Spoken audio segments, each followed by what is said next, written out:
friends, welcome back. I'm Christina, the manager of the Pacific Beach Library. Thank you for joining me for day 11 of our read along together of A Room with a View by E.M. Forster. Let's see. Today is going to be a double chapter day, so I will try not to talk too much. Who am I kidding? I'm going to talk too much. Oh my goodness. So today's tea is a new one for me. I'm on my second pot of the day of it though, so I will say it's pretty good. This one is a Christmas blend that one of my coworkers brought in, and it's still in the break room, so I can't tell you exactly what's in it. I know it has peppermint, and I think it has clove, and it has, of course, some black tea, and it just has some really lovely stuff. It's very, very fragrant. It's really nice. Mm. Yeah, I know I smelled the peppermint really strongly when it was dry tea before I'd added the water to it and it was brewing. But I really feel like that there might be clove or something like that because it just has that. God, I'm pretty sure it's clove, or maybe it's star anise. Ooh, it could be star anise. Whatever it is, it's very good. Has that kind of like spicy Christmas blend. It's nice. Okay, so let's start out by talking a little bit about our next book. There's still time to vote on what you would like to read next. We've got just a little more than a week of our read along together of A Room with a View. Is that right? 1, 2, 3. Oh my goodness, we just have 4 more days of reading because next week on Thursday is Thanksgiving, so we'll be reading just 4 more days and we're going to finish. That's wonderful. Okay, it's such a fun book. I love it. I hope you're enjoying it too. If you would like to vote on what we'll read next, there is a poll available on our Facebook group. So far, there's still only the 3 nominations that I put on there. If anyone else wants to nominate a title, please do. If you do look at that list and you see something that you desperately want to read, then go ahead and vote on that title. But there's still time to make your voice heard. Right now, like I said, there's a clear runaway winner so far. If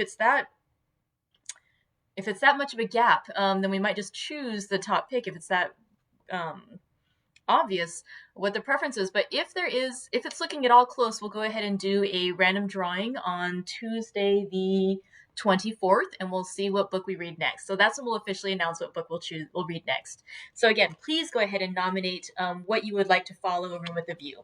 So let's start out now by talking about yesterday. Yesterday we just read one chapter. It was chapter 12, and as I've mentioned before, I love E.M. Forster's humor in this. He named it 12th chapter. So 12th chapter started out basically with Freddie Honeychurch visiting Mr. Beebe, the Reverend, and them saying, we should go visit the new neighbors. Let's go visit the Emersons. And so they go to visit the Emersons, and when George Emerson comes down, Freddie says to him, "Hello, how do you do? Come and have a bathe." And again, Mr. Beebe makes a point of saying, "What a oddly informal, what a wonderfully informal and friendly salutation. Just like, hello, it's good to meet you. Let's go skinny dipping in the pool down the way." So but George Emerson agrees to it. And Mr. Emerson, the father, comes down and also encourages them to go on out, enjoy the day. And so the three gentlemen, Freddie Honeychurch, George Emerson, and the Reverend Mr. Beebe, go walking down to what Lucy Honeychurch had earlier described as the Sacred Lake, where Freddie used to go skinny dipping in the pond, and where she too used to bathe before she was found out by family and others who told her it was not appropriate for her to do so as well. And so on the walk over, the Reverend Mr. Beebe philosophizes that really there's the power of coincidence that has brought them all together today. Ooh. Hi. I see that Judy's drinking a rooibos. If anyone else is having something fabulous, please go ahead and feel free to comment. I love seeing what people are enjoying. Made me want to have a sip too. Let's see. So they talk about the power of coincidence, and George Emerson says, "I don't really think it's coincidence that brought us together. I think it's fate." And Mr. Beebe tries to make the case that no, there's coincidences at hand, and that in fact there's a connection between so many of these characters, that the Reverend Mr. Beebe, had gotten to better know Lucy Honeychurch and had met George Emerson in Italy, that they were drawn to Italy, that, of course, too, when the two Emersons, father and son, met Cecil Vyse, sure they were at the British National Gallery, but it was when they were looking at Italian art. And so there was Italy again was a connection between them all. And so he's trying to make this case, but it kind of gets derailed once they reach the pond, the little pool. And so Freddie strips off, gets in the water. George Emerson strips off, gets in the water. He seems a bit more hesitant. But eventually they start enjoying the water, and they encourage Mr. Beebe to get in there too. So he strips off, and they're all in the water. And it starts out them just being a little playful suddenly, and they start splashing a little, and they mentioned too they were a little deferential when they splashed George. He was quiet, and they feared they had offended him.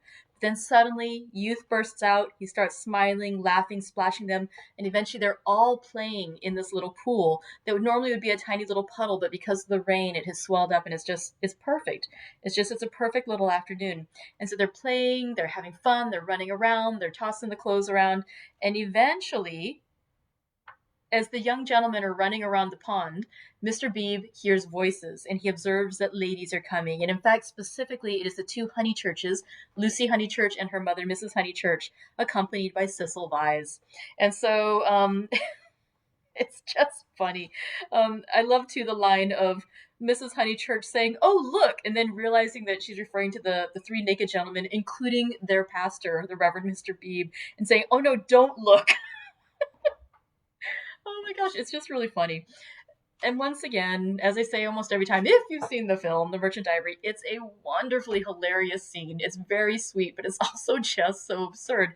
And one other little bit I will share too, when we first did pick this book, and I was looking into whether it'd be possible for us to do a group show or a group screening of the film, which unfortunately I wasn't able to do. But when I looked it up, I was trying to find some more information about the film. And when I went to IMDb, the Internet Movie Database, I saw that they had the trailer for the film available to view, and I clicked on it. And I couldn't figure out at first why I had to say that I was over 18 in order to view the trailer. And I was like, maybe they just do this with all the films now. I don't know. It's been a while since I bothered to watch a trailer on IMDb. And it was the original trailer from like 1985, like promoting this new film. And it actually shows the skinny dipping film scene in the trailer. So it's like part of the trailer, like advertising this classic film of Victorian mores and standards, shows the naked men running around the pond, which would explain why I had to say I was over 18 in order to view the trailer. Which was just bizarre to me. I thought usually trailers for films were supposed to be innocuous so everyone can enjoy them. Okay, but that said, it's a lovely chapter in the book. It's very sweet. Mrs. Honeychurch is just hilarious as she's trying to pretend to be all shocked and scandalized about who could be doing these things, running around naked in the woods.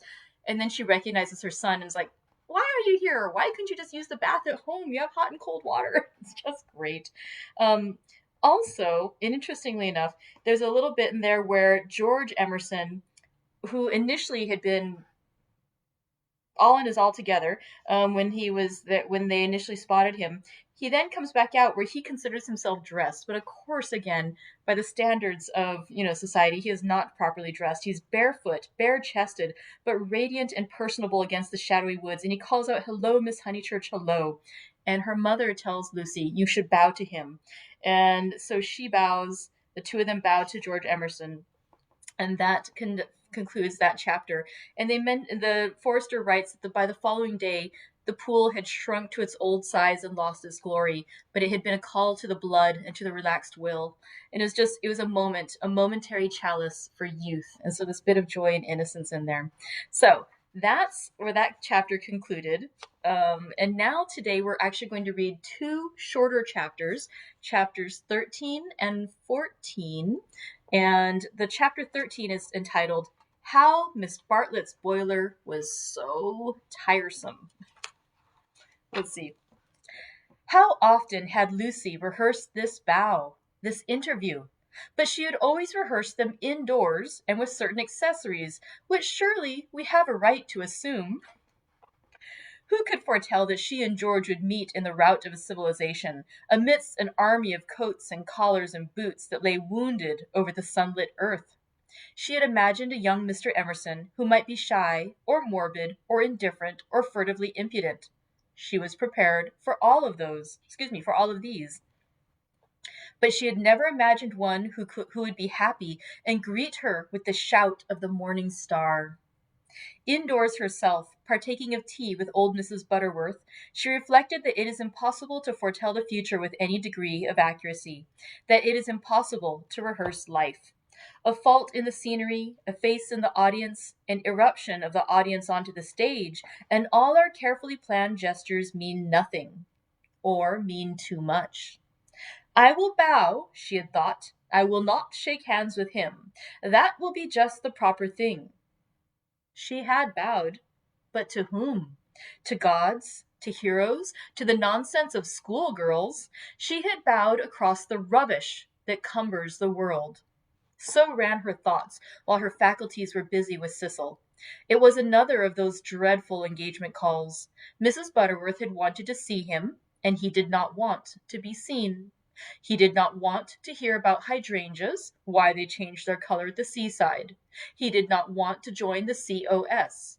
When cross, he was always elaborate and made long, clever answers where yes or no would have done. Lucy soothed him and tinkered at the conversation in a way that promised well for their married peace. No one is perfect, and surely it is wiser to discover the imperfections before wedlock. Miss Bartlett, indeed, though not in a word, had taught the girl that this our life contains nothing satisfactory. Lucy, though she disliked the teacher, regarded the teaching as profound, and applied it to her lover. "Lucy," said her mother when they got home, "is anything the matter with Cecil?" The question was ominous. Up till now Mrs. Honeychurch had behaved with charity and restraint. "No, I don't think so, mother. Cecil's all right." "Perhaps he's tired." Lucy compromised. Perhaps Cecil was a little tired. "Because otherwise," she pulled out her bonnet pins with gathering displeasure, "because otherwise I cannot account for him."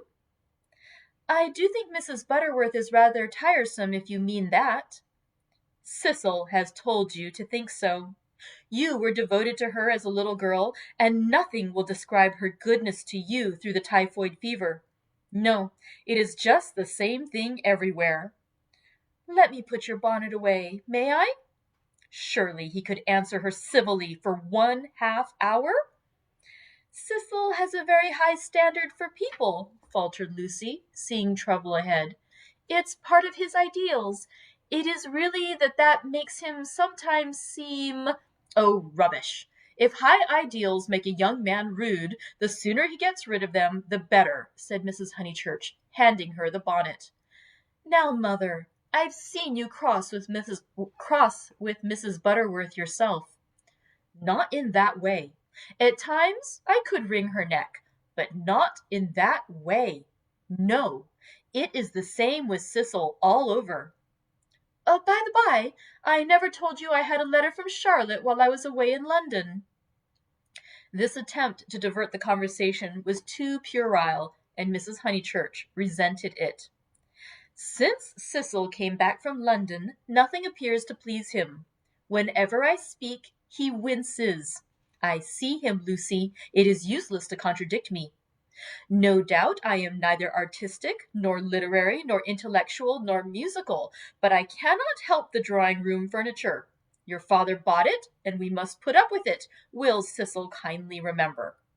I see what you mean, and certainly Cecil oughtn't to, but he does not mean to be uncivil. He once explained, it is the things that upset him. He is easily upset by ugly things. He is not uncivil to people." Is it a thing or a person when Freddie sings? "You can't expect a really musical person to enjoy comic songs as we do." Then why didn't he leave the room? Why sit wriggling and sneering and spoiling everyone's pleasure?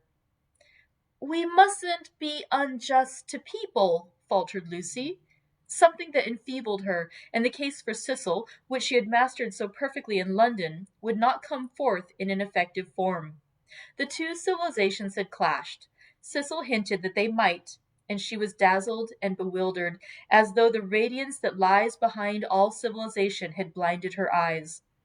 Good taste and bad taste were only catchwords, garments of diverse cut, and music itself dissolved to a whisper through pine trees, where the song is not distinguishable from the comic song. She remained in much embarrassment while Mrs. Honeychurch changed her frock for dinner, and every now and then she said a word and made things no better. There was no concealing the fact. Cecil had meant to be supercilious, and he had succeeded. And Lucy, she knew not why, wished that the trouble could have come at any other time. "Go and dress, dear. You'll be late." "All right, mother." "Don't say all right and stop. Go." She obeyed, but loitered disconsolately at the landing window. It faced north, so there was little view, and no view of the sky. Now, as in the winter, the pine trees hung close to her eyes. One connected the landing window with depression. No definite problem menaced her, but she sighed to herself, "Oh dear, what shall I do? What shall I do?" It seemed to her that everyone else was behaving very badly, and she ought not to have mentioned Miss Bartlett's letter. She must be more careful. Her mother was rather inquisitive and might have asked what it was about. Oh dear, what should she do? And then Freddie came bounding upstairs and joined the ranks of the ill-behaved. "I say, those are topping people." "My dear baby, how tiresome you've been. You had no business to take them bathing in the sacred lake. It's much too public.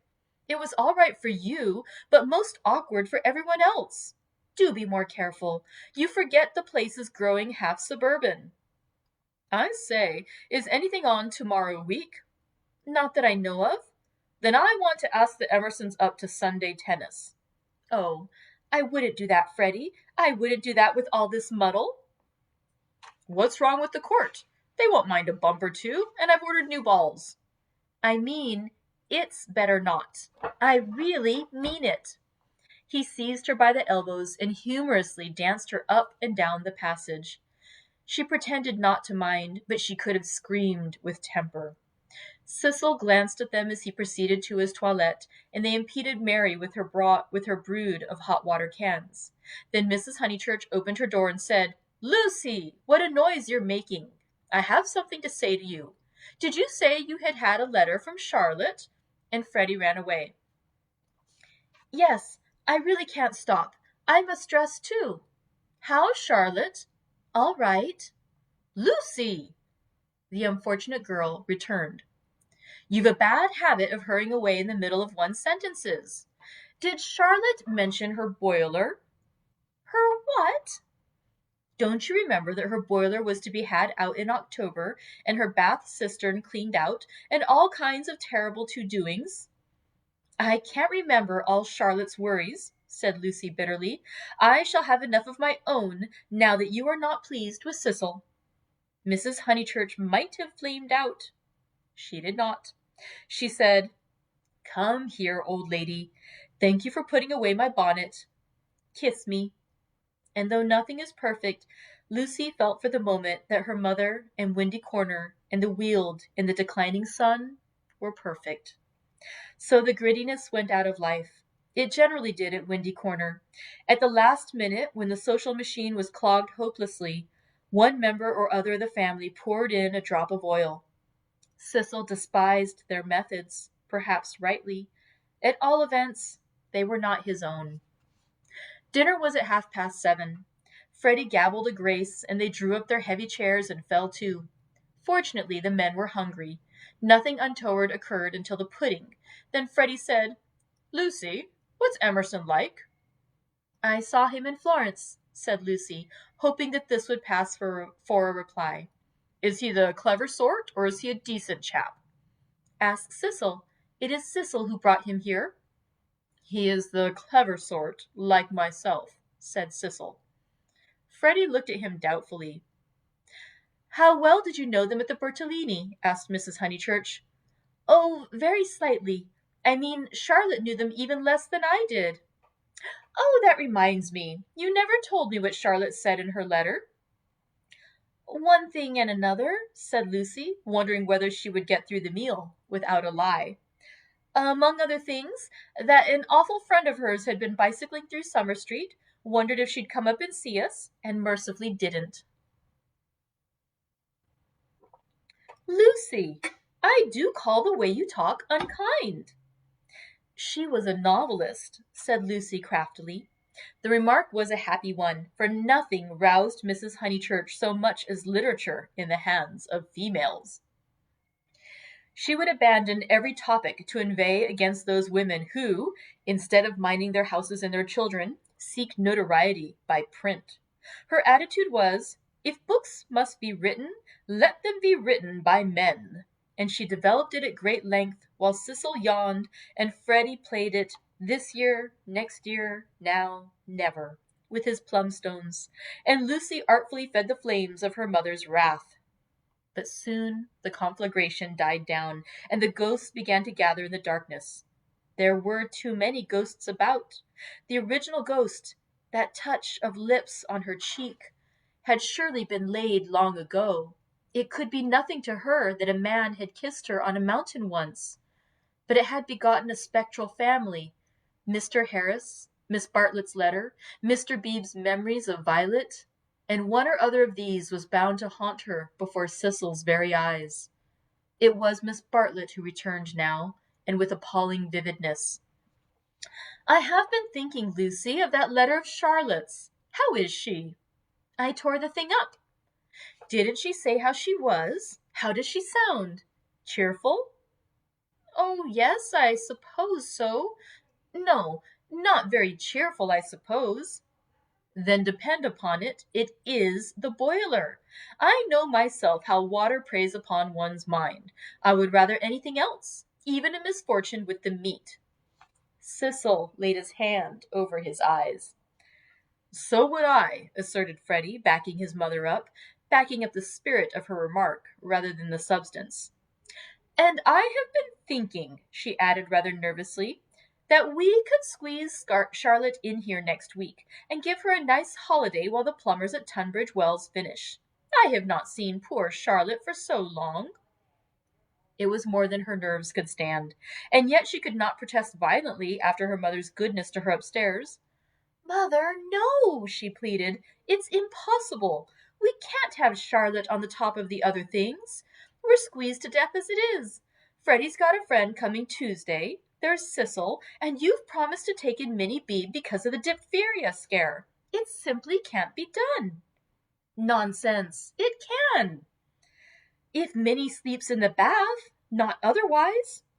Minnie can sleep with you. I won't have her. Then, if you're so selfish, Mr. Floyd must share a room with Freddie. Miss Bartlett, Miss Bartlett, Miss Bartlett, moaned Cecil, again laying his hand over his eyes. It's impossible, repeated Lucy. I don't want to make difficulties, but it really isn't fair on the maids to fill up the house so. Alas. The truth is, dear, you don't like Charlotte. No, I don't, and no more does Cecil. She gets on our nerves. You haven't seen her lately and don't realize how tiresome she can be, though so good. So please, Mother, don't worry us this last summer, but spoil us by not asking her to come. Hear, hear, said Cecil. Mrs. Honeychurch, with more gravity than usual, and with more feeling than she usually permitted herself, replied, This isn't very kind of you two. You have each other, and all these woods to walk in, so full of beautiful things, and poor Charlotte has only the water turned off, and plumbers. You are young, dears, and however clever young people are, and however many books they read, they will never guess what it feels like to grow old. Cecil crumbled his bread. I must say, Cousin Charlotte was very kind to me that year I called on my bike, put in Freddie. She thanked me for coming till I felt like such a fool, and fussed round no end to get an egg boiled for my tea just right. I know, dear, she is kind to everyone, and yet Lucy makes this difficulty when we try to give her some little return. But Lucy hardened her heart. It was no good being kind to Miss Bartlett. She had tried herself too often and too recently. One might lay up treasure in heaven by the attempt, but one enriched neither Miss Bartlett nor anyone else upon earth. She was reduced to saying, I can't help it, Mother. I don't like Charlotte. I admit it's horrid of me. From your own account, you told her as much. Well, she would leave Florence so stupidly. She flurried. The ghosts the ghosts were returning. They filled Italy. They were even usurping the places she had known as a child. The sacred lake would never be the same again, and on Sunday week something would even happen to Windy Corner. How would she fight against ghosts? For a moment the visible world faded away, and memories and emotions alone seemed real. I suppose Miss Bartlett must come, since she boils eggs so well, said Cecil, who was in rather a happier frame of mind, thanks to the admirable cooking. Let's repeat that whole sentence. I suppose Miss Bartlett must come, since she boils eggs so well, said Cecil, who was in rather a happier frame of mind, thanks to the admirable cooking. I didn't mean the egg was well boiled, corrected Freddie, because in point of fact, she forgot to take it off, and as a matter of fact, I don't care for eggs. I only meant how jolly kind she seemed. Cecil frowned again. Oh, these Honeychurches. Eggs, boilers, hydrangeas, maids, of such were their lives compact. May me and Lucy get down from our chairs? He asked, with scarcely veiled insolence. We don't want no dessert. Now, chapter 14 of The Room with a View, entitled How Lucy Faced the External Situation Bravely. Of course, Miss Bartlett accepted. And equally of course, she felt sure that she would prove a nuisance and begged to be given an inferior spare room, something with no view, anything. Her love to Lucy, and equally of course, George Emerson would come to tennis on the Sunday week. Lucy faced the situation bravely, though, like most of us, she only faced the situation that encompassed her. She never gazed inwards.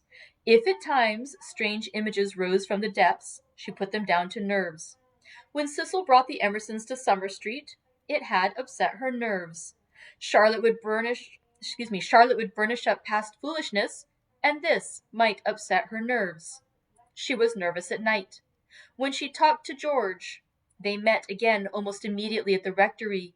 His voice moved her deeply, and she wished to remain near him. How dreadful if she really wished to remain near him! Of course, the wish was due to nerves, which love to play such perverse tricks upon us.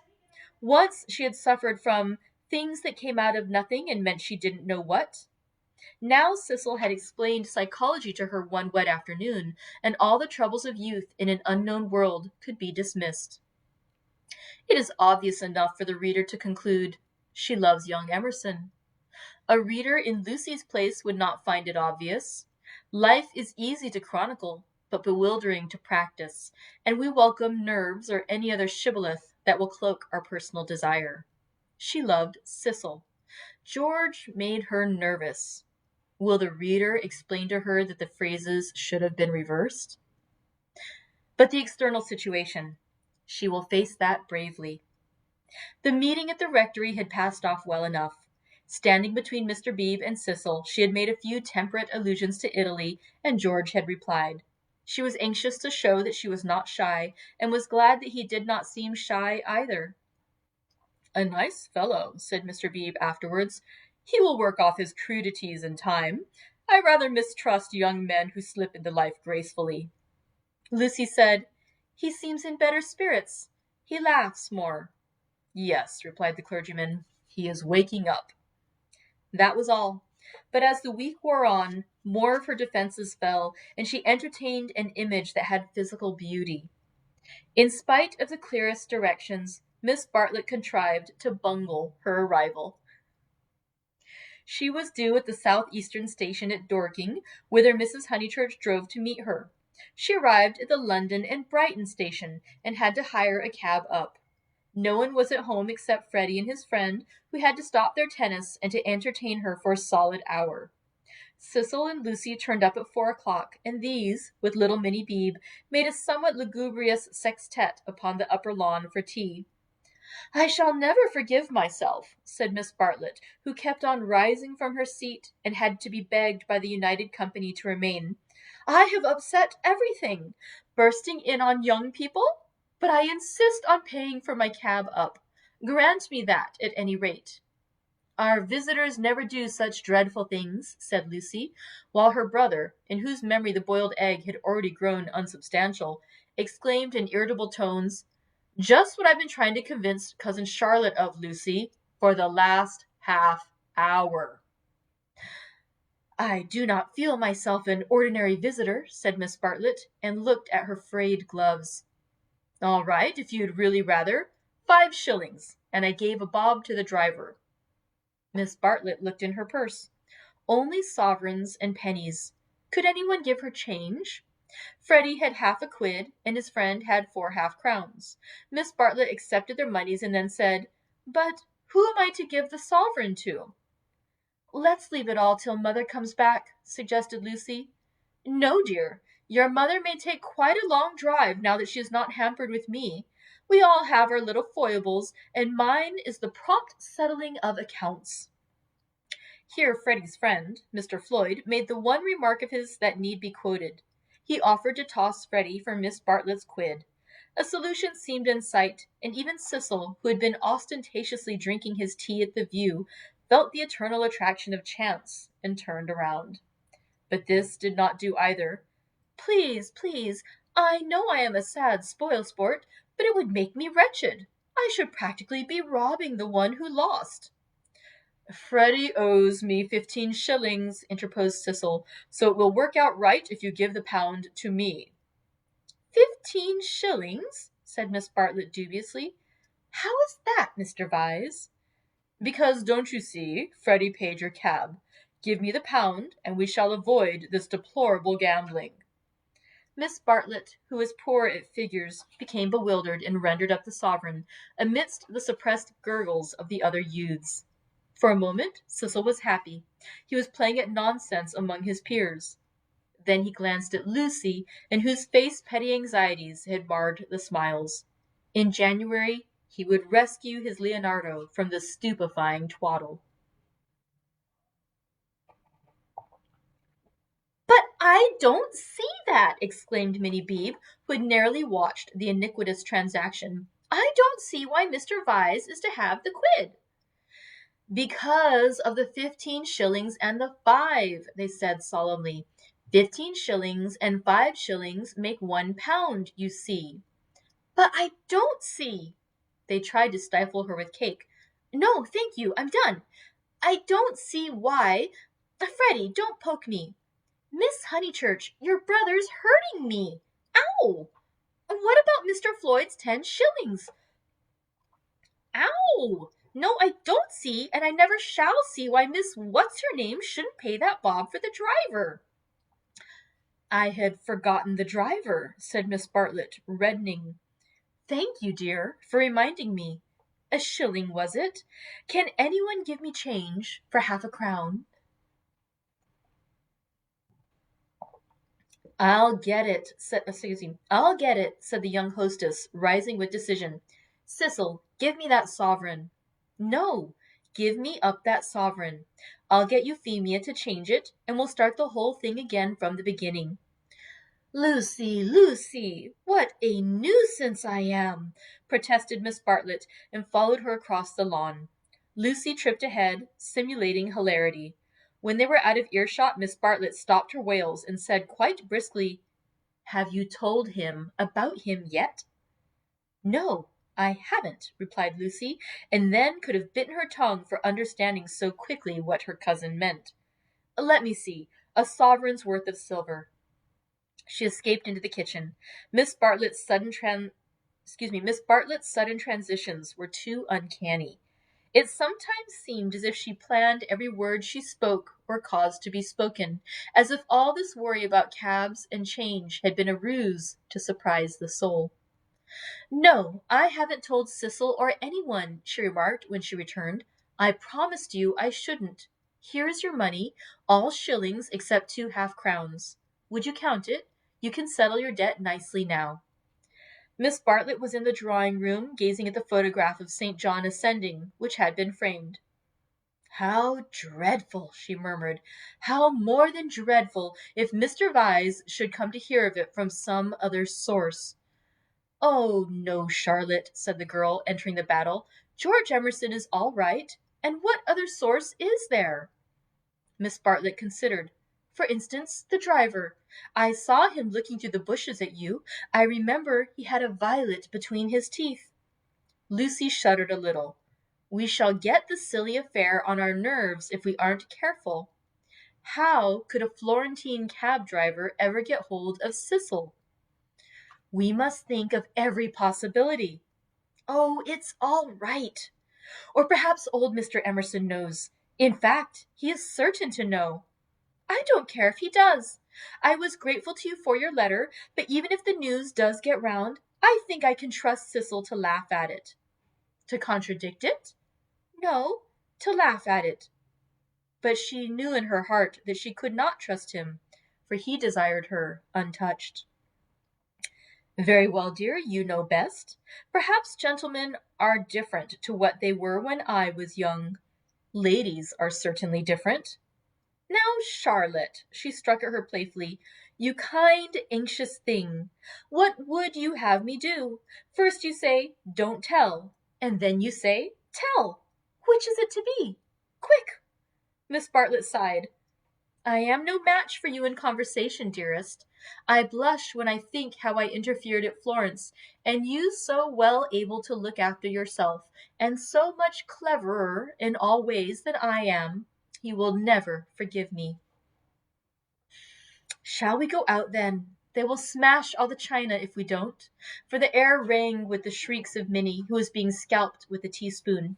Dear, one moment. We may not have this chance for a chat again. Have you seen the young one yet? Yes, I have. What happened? We met at the rectory. What line is he taking up? No line. He talked about Italy like any other person. It is really all right. What advantage would he get from being a cad, to put it bluntly? I do wish I could make you see it my way. He really won't be any nuisance, Charlotte. Once a cad, always a cad. That is my poor opinion. Lucy paused. Cecil said one day, and I thought it so profound, that there are two kinds of cads, the conscious and the subconscious. She paused again to be sure of doing justice to Cecil's profundity. Through the window she saw Cecil himself turning over the pages of a novel. It was a new one from Smith's library. Her mother must have returned from the station.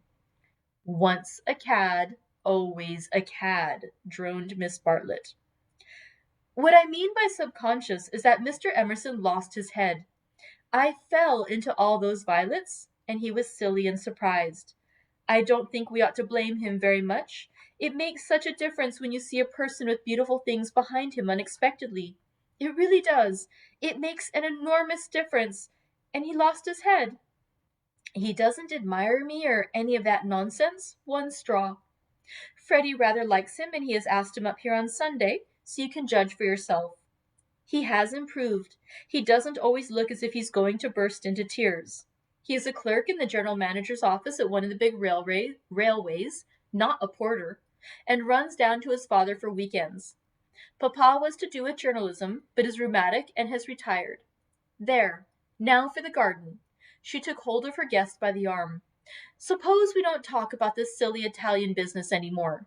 I want you to have a nice, restful visit at Windy Corner, with no worrying. Lucy thought this rather a good speech.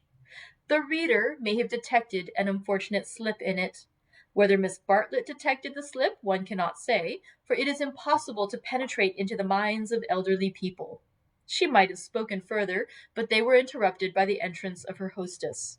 Explanations took place, and in the midst of them Lucy escaped, the images throbbing a little more vividly in her brain. And that concludes chapters 13 and 14 of A Room with a View. I am curious as to what was the slip that the reader may have detected in her speech. I suspect, my personal suspicion is that it's when she refers to Mr. Emerson as Papa, saying Papa was to do with journalism but is rheumatic and is retired. So does that mean she's already thinking of him as family? Or is that just a common thing to say, like, like Father Time, Father whatever, just like referring to somebody else's father as Papa? That's the only slip that I can see in that speech. But if anyone else caught something different, please go ahead and comment. I'm kind of curious what you think it is. Let's see. Today Thursday? Today's Thursday. So that means that we will not be reading again until next Monday. I hope you enjoy your weekend. And next week we will have 3 days of reading, but it's still 4 chapters. It's going to be fabulous. We're getting so close to the end. And again, please do go ahead and vote on what you'd like to read next. Now is the time to make your voices heard, and let's pick the book of your dreams. All right. Thank you very much. I hope you have a wonderful, wonderful weekend, and I will see you again next week for more reading. Bye, friends.